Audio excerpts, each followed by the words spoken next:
everyone, welcome to Think Academy's Parents Webinar. In last session, we talked about we all want our kids to become self-motivated and gain lifelong learning capacity. And in last session, we talked about how to help our kids to gain good study habits, which really build up a very good foundation for them to learn. And today, we will talk about what kind of thing drive them to learn. Yes, that's learning motivation. Today, we'll dive into this topic and discuss how we can motivate our kids to learn. For anyone who knows me for the first time, my name is Mumu. I'm a grade 2 math teacher at Think Academy and also a mom of 2 kids. So I observe how other kids learn and how our teachers teach, and also how my own kids grow in daily life. Moreover, for the past over a year, I have already interviewed more than hundreds of students graduating from top universities for our teachers program. And it's very interesting to find some common characteristics for them to achieve academic success and further affect their potential to succeed in the real workplace. But before we dive into what kind of motivation is and how to motivate our kids, let me ask you, what's motivation? How motivation affects our daily behavior? Yes, actually, motivation is the driving force which promotes action. For example, hunger is actually an action, a motivation which causes the desire to eat. Motivation not only initiates our action, but also fills you up with energy so that you can persistently act towards your goals. For example, weight control itself might be very anti-human and very painful process. You need to keep exercising every day. You need to just control your desire to eat. But how did you do that? Overcome all the challenges or obstacles to achieve the weight control goal? At least for me, for myself, there's only one time in my life so far I achieved this goal. It's before my wedding. Yeah, I only eat just a boiled veggie for more than 6 months and also went to gym more than 3 weeks per week. Why? Because my desire just to fit into my bridal gown is too strong and I really want to become the most beautiful bride in the world. Because of this motivation, it really drives me to remove all the obstacles and also challenges along the way so that I can achieve that. But after that, so far, I never achieved my weight control goal. Then, if we just focus on how an individual learns, actually, the fact of motivation can be normally far-reaching because it increases an individual's energy level, determines the persistence in reaching a specific goal, affects the learning techniques we used, and also a person's thinking process. But how to motivate our kids to learn and ultimately make them self-motivated in learning? Based on our own research and observations, and we find that actually there are 3 stages. First of all, they want to learn something. They want to do it. And secondly, yes, they believe they can do it. And lastly, they love to do it. The very first step definitely comes from curiosity and interest itself, so that the kids really want to explore and to learn by himself. Every human being actually starts their lifelong learning journey by tasting our hand, by touching different surfaces, etc. The same for our kids. But you may ask, okay, I know my kids love reading, my kids love drawing, my kids love Lego, my kids love piano. They love all kinds of things, but just don't love math. So what should we do? Now our teacher previously had a kid have the similar situation, where she was just forced to our math class by her mom, but she actually has no interest in math at all. But during the break, when the teacher came to her, the teacher found out that, wow, this girl really loves drawing. She actually drew a lot of pictures on her textbook. Without just denying her directly, the teacher just say, hey, can I draw with you? So that they have a great conversation during the break and build up very good relationship with the kid. Then the teacher just gave the kid a book called Math in Art. Wow, the kids really love it and actually opened the door for the kids. Wow, math can be that beautiful. She never thought about it.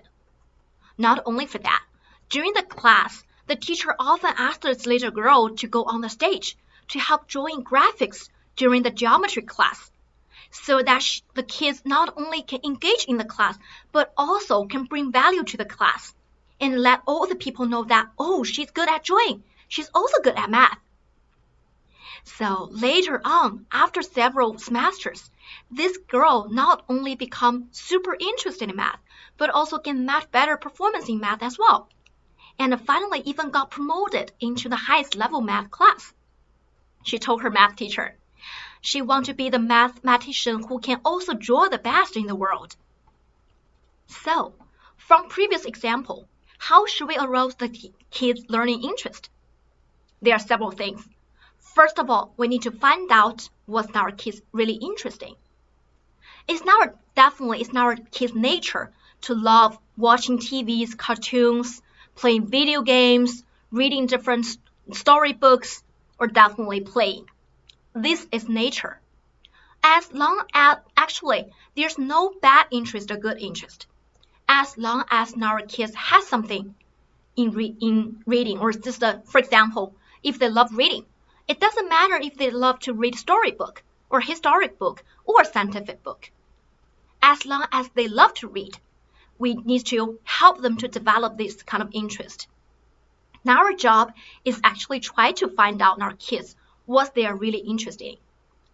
And then try to connecting their interest with their learning subjects.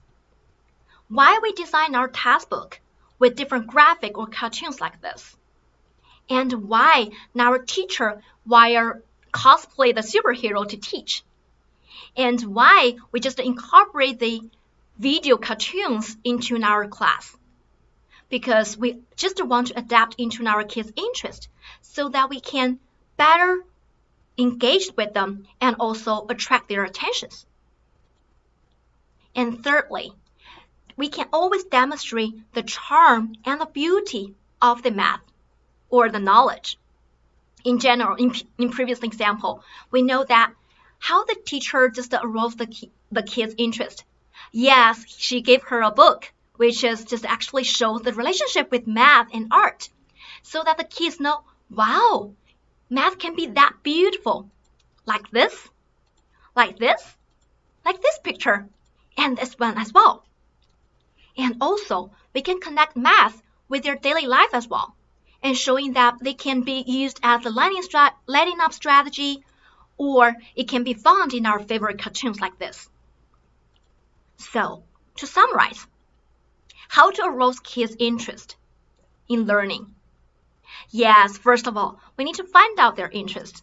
And secondly, try to connect their interest with the learning subjects. And definitely, we can always show them the charm and beauty of the knowledge.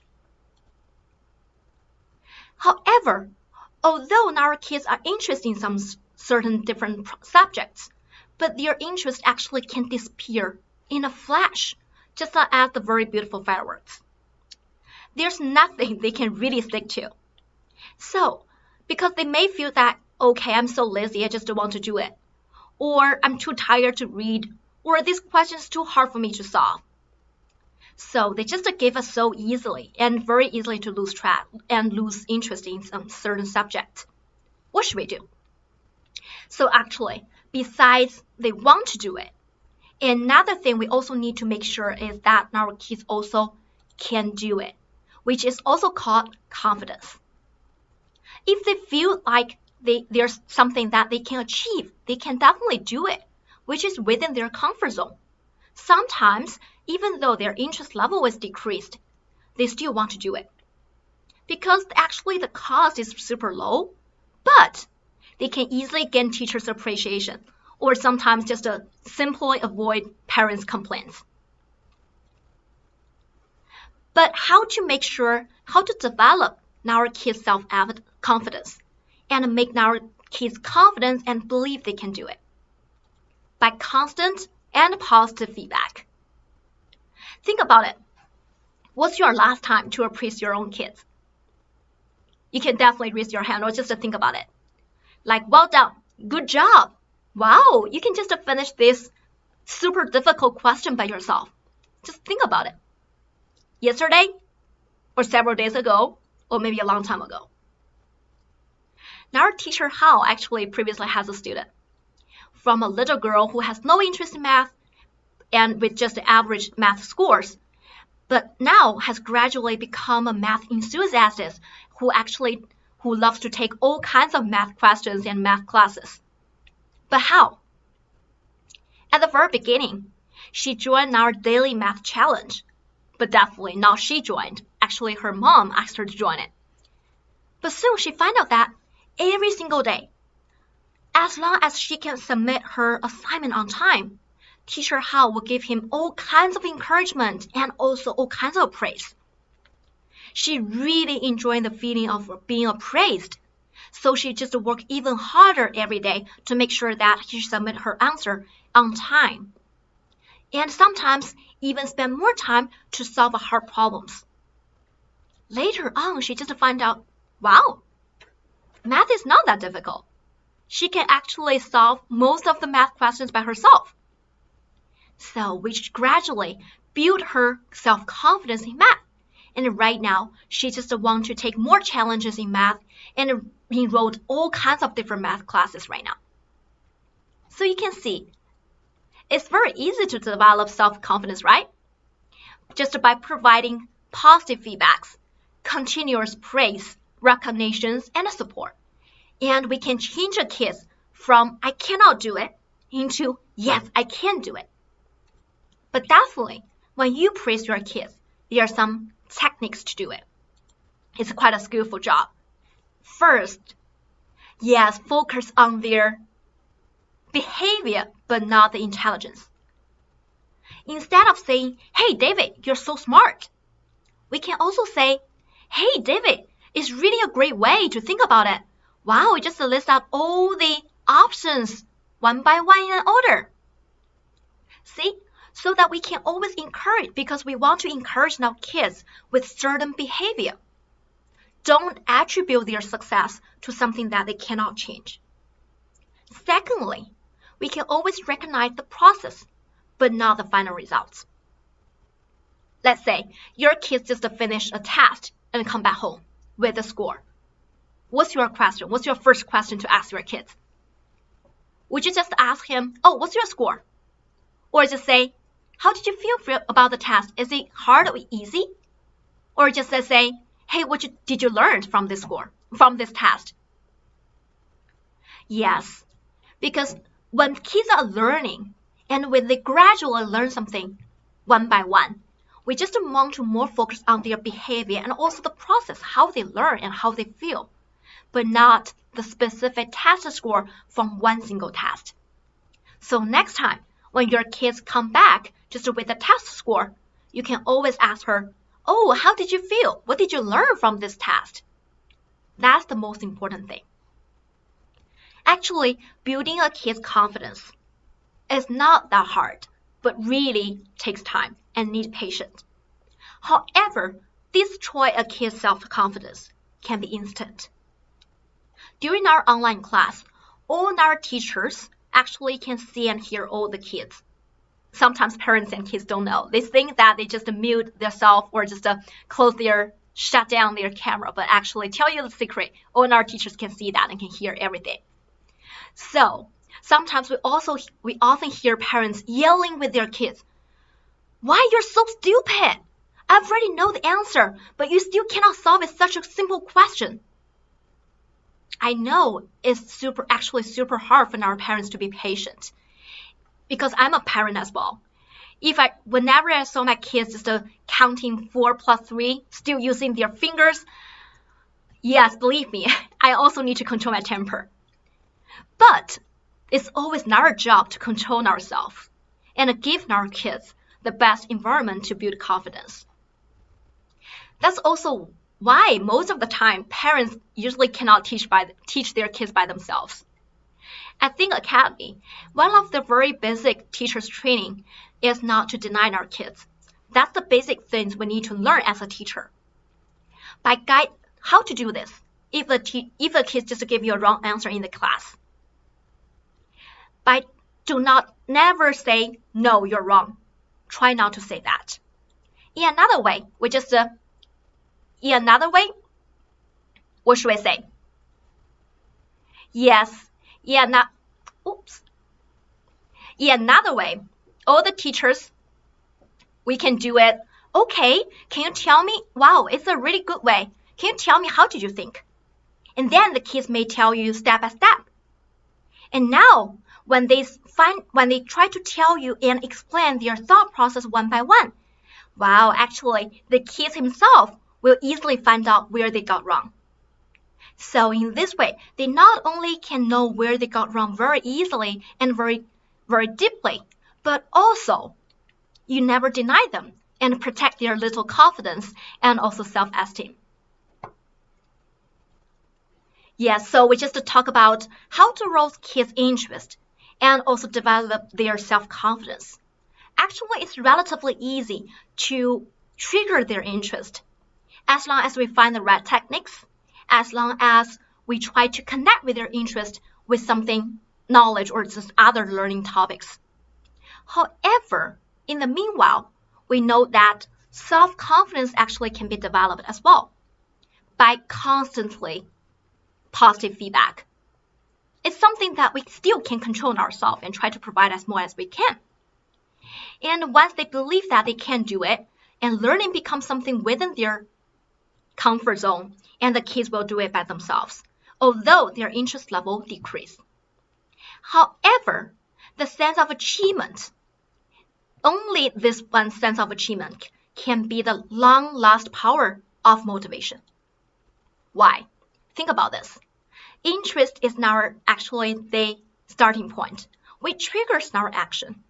Self-confidence helps us to go climb up the mountain step by step and gradually believe that, yes, we can do it. We can go up. But only the sense of achievement is the joy and also the strongest feeling of self-realization after we finally reach the peak of the mountain. Only when you really reach the mountain and see how beautiful the scene is, you can find out that actually all the hardship, challenges, and also the obstacles along the way are worthy. Since then, the goal of seeing a better scene in the highest and farthest place will always inspire you without any fear. But how to help our kids to gain this sense of achievement? Before we discuss how, we firstly need to understand one fundamental thing about sense of achievement. It is really the part of one person's own feeling. Just similar to the feeling of happiness, sadness, fulfillment. What does that mean? What does it mean? It means that this kind of sense of achievement only belongs to our kids, him or herself. No one can substitute that. No one can replace that. So, based on this fundamental thing, what should we do to help them to gain the sense of achievement? Yes, number one, do it by themselves. Only if they participate by themselves, they can have the chance to gain the sense of achievement, to feel the joy and also the fulfillment feelings. Remember this picture we just showed last time as well? Yes, there's a baby just want to grab something on the top of the high table, but he's too short. What should we do? Yes, we can definitely hold him up to get it. And we can also just give him a chair so that he can climb on the chair and then grab something from the high table by himself. So, which one gives the kid better and larger sense of achievement and the joy and fulfillment? Which one? Yes, definitely the latter. Why? Because when the kid just climb up on the chair and grab by himself, he will say, oh, I'm become a human. I'm become a real adult now. I can do everything by myself. That's how terrible 2 and horrible 3 comes, right? Yes. Actually, in our class, We always encourage our kids not only solve the questions by themselves, but also teach their parents how they solve the questions. Because we found that actually it's not only a great way to demonstrate they already master a knowledge, but also a chance for the kids to gain the sense of achievement. Because they may feel, wow, I become a teacher now. I can teach any other person just like my great teacher. And secondly, yes, immediate recognition. Sense of achievement can also be gained from external encouragement and incentive as well. Giving our kids immediate recognition will let them understand, wow, they are really adding values of all the kind of hardship or just their behaviors. So that in order to gain much better value or just a reward, they are keep motivated. And thirdly, what should we do? Yes, the most important thing is that do not steal our kids' chance to gain a sense of achievement, because it only belongs to our kids himself. Yeah, Think Academy actually in our classroom is open to all the parents. So we have the parents also sit in the class into the back of the class as well together with the kids. So we often just when the teacher asks a question, oh, what should we do for this question? Actually, there are a lot of parents who are also super active participating in the class as well and raise their hands and answer the questions for the teacher. And also, there's one time in our we also encounter parents during our one-on-one evaluation session. This is a dad actually. This dad just almost answered all the teacher's questions on behalf of their kids. Why? Actually, his reasoning is very simple. Oh, because my kid is so shy. Actually, he knows everything, but he's just too shy to answer it. So I just answer all the questions on behalf of him. Well, think about it. When your sense of achievements will be the largest one? Yes, your sense of achievement will be the greatest or the strongest only if you find that you are the first to reach the peak or you are the first to complete something. So, especially after you just spend a long time and long hard work on certain things. The same in our class. The answer must come from our children as well, not the teachers, not the parents. We should guide our kids, think step by step, and find out and say the answer out by themselves. If the teacher or the parents just say it out first, wow, the kids won't be the very first one to reach the peak to say that out by themselves. Although they still can get a chance to gain a sense of achievement, but it's definitely not the strongest. So, when the parents actually answer the questions by himself on behalf of the kids, or say it out first, or just directly give the answer to the kids, actually, you are already deprived your kids' chance to gain sense of achievement. So, today we talked about learning motivation and how to motivate our kids to learn. Arousing our kids' learning interest is the very first step, which initiates our kids' learning action. But we also talk about that actually find out the interest, connecting the interest to their learning subject can be relatively easy. And we can always use different techniques to initiate our kids' learning actions. But it might be just like a flash. The kids won't last very long for their learning activities. Then we talk about how to develop kids' self-confidence. Although it's a slow process, but still not that hard, because we just provide constant support, very positive feedbacks, praise, recognitions, encouragement, and try to control ourselves, to not deny our kids, so that they can gradually build up the confidence, believe they can do it. As long as they believe they can do it, it's within their comfort zone, and they can just do it just which is a very low price and cost, although they just less interest in it. But only the sense of achievement can be a long-lasting power of motivation, and which is also very hard to build up. sense of achievement is super important because with the sense of achievement, they are not only able to identify the goals, but also can persistently go towards it and remove all the obstacles or challenges along the way. So, interest, confidence, sense of achievement. That's the three key components.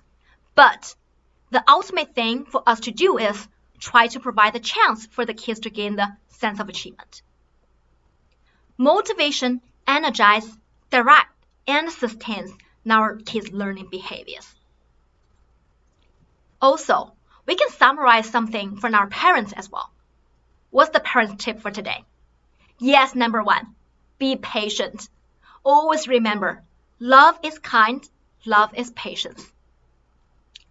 I know sometimes it's really hard to control ourselves, but we have to do because we're the parents who always want to give the best to our kids. And secondly, what should we do? Yes, don't be utilitarian. No interest is bad interest. Remember what we just said?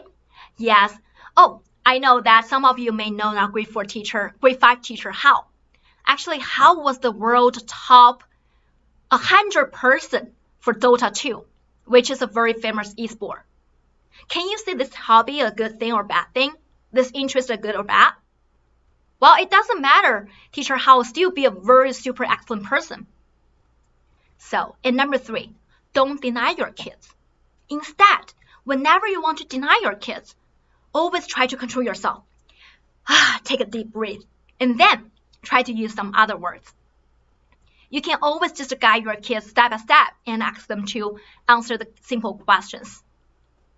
And also, try to provide consistent support and encouragement and appraise and recognitions.